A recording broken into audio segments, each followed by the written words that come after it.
The residents of Willow Heights mocked John Jackson, their black janitor, as invisible, until a deadly storm left them stranded.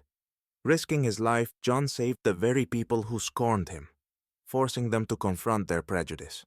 What he did next will astonish even those who've seen it all. But let's start at the beginning. John Jackson had spent the last 2 decades quietly working as a janitor, a role he approached with steadfast dignity and pride. At 55, his frame was lean but strong, his shoulders stooped slightly from years of physical labor. His weathered face bore the marks of a life filled with hard work, resilience, and perseverance. His deep brown eyes, though tired, retained a quiet determination that mirrored his enduring spirit. Every morning, John arrived at Willow Heights before sunrise, methodically setting about his tasks. The neighborhood was a showcase of wealth. Sprawling mansions, towering gates, and perfectly manicured lawns that seemed to glisten in the morning dew. To the residents, it was a utopia of exclusivity and privilege. To John, it was a place where his efforts went unnoticed, where he was little more than a shadow. That morning, the sky was a clear, icy blue as John swept the communal garden path, a place designed for leisurely strolls by the elite residents. The marble paving glistened in the sunlight, a testament to John's meticulous work. Despite the flawless state of the garden, Mr. Whitmore, a homeowner known for his sharp tongue and inflated ego, approached him with a scowl. "Hey, you missed a spot," Whitmore barked, pointing at an imaginary smudge on the path. Dressed in a tailored blazer and polished loafers, the man exuded the kind of entitlement that had come to define him. John, caught off guard but maintaining his composure, stopped sweeping and looked up. "Good morning, sir. I'll get right to it," John replied evenly, his voice calm but tinged with fatigue. Whitmore didn't let it go. "People like you should be grateful to even be here," he sneered. "Just do your job." John felt the words hit him like a blow, not because they were new, but because they carried the weight of every similar remark he'd endured. His hands tightened around the broom's handle as he resisted the urge to respond. A few residents passing by glanced over, some shaking their heads subtly, others avoiding eye contact entirely. Not one stepped in. The moment passed, but the sting lingered.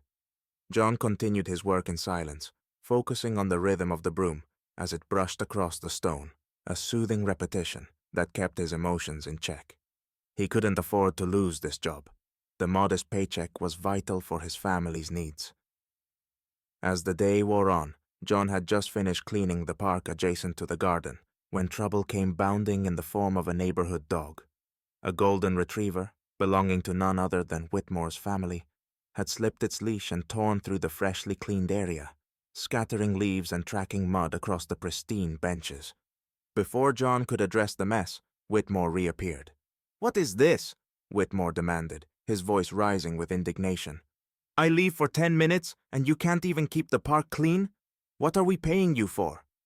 John opened his mouth to explain, to point out the obvious trail of paw prints leading to the now distant retriever, but Whitmore's glare silenced him.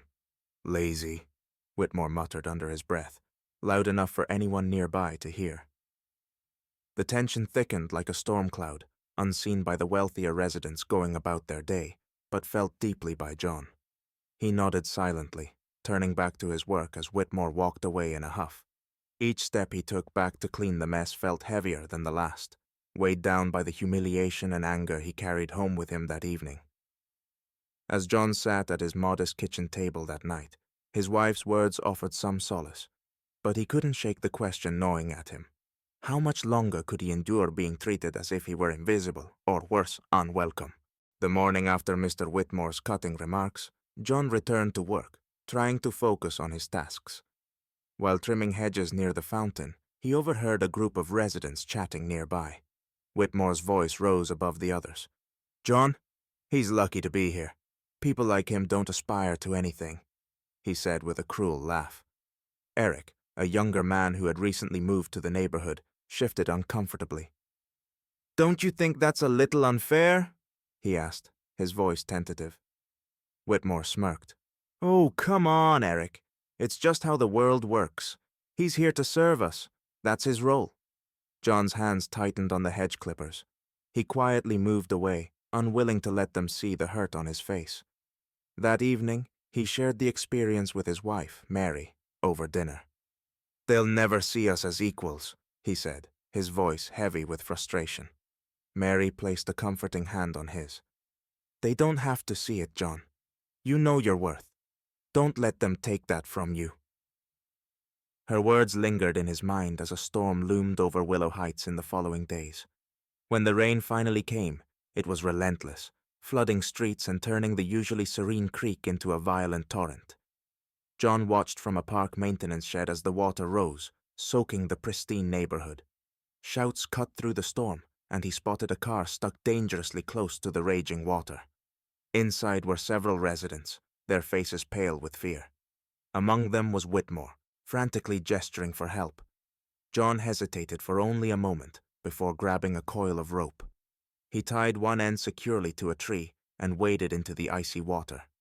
Battling the current, he reached the car and helped each person to safety, guiding them across the makeshift line.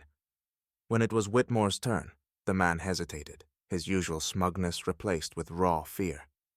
"Thank you," he muttered, as John pulled him to solid ground.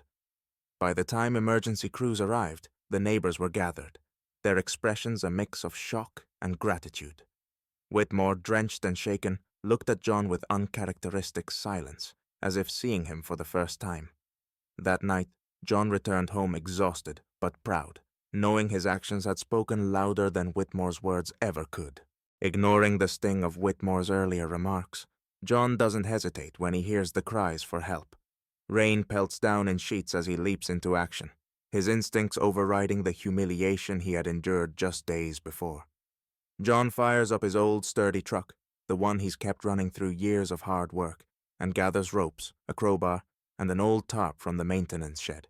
The floodwaters are already knee-deep as he drives as close as he can to the stranded car without risking his truck being swept away. With steady hands, he anchors the rope to the truck's hitch and wades into the torrent, the icy water biting at his legs. The current tugs at him fiercely, but John's focus doesn't falter. One by one, he helps the terrified residents climb out of the vehicle, guiding them along the rope to safety. Finally, he reaches Whitmore, whose designer clothes are soaked through, his face pale and frozen with fear. Whitmore looks at John, his usual arrogance replaced by vulnerability. "You're going to be okay," John says firmly, helping him out of the car and through the rising waters. Whitmore stumbles onto solid ground, drenched and shivering. He looks at John and mutters a faint, "Thank you," his voice barely audible above the rain. As emergency responders arrive, pulling the remaining car to safety and ushering the residents to warmth, the neighborhood begins to gather. The sight of John, soaked to the skin and visibly exhausted, saving those who had overlooked him for years, leaves everyone stunned. The crowd erupts into applause, their gratitude clear. "You're a hero, John!" someone shouts, but John shakes his head, brushing off the praise. "I just did what anyone should do," he says simply, his voice calm and steady. Yet, as the rain begins to ease, the stark contrast between John's humility and Whitmore's earlier behavior isn't lost on the onlookers. Whitmore, usually loud and commanding, stands silently in the background, avoiding John's eyes. For the first time, the community sees John not as the janitor in the background, but as the man whose courage saved lives. And though John doesn't seek their approval, his quiet bravery speaks louder than any words ever could. The next day, Whitmore, surprisingly, approaches John, awkwardly thanking him again. "I guess I never really saw you for who you are," he admits, his tone less condescending. Other residents begin to treat John with newfound respect. A few neighbors even organize a community fundraiser to help upgrade the tools and supplies for his work. John's quiet resilience and heroism spark deeper conversations within Willow Heights. Eric, the young resident who had questioned Whitmore earlier, becomes a vocal advocate for fair treatment and inclusion, organizing a neighborhood meeting to address biases. John doesn't expect Whitmore to change completely, but he notices a shift, small but significant. And for the first time, he walks through Willow Heights with his head held high, no longer invisible but recognized for the man he's always been. The ripple effect of that storm lingers, proving that even the smallest acts of courage can challenge prejudice and foster change in unexpected ways.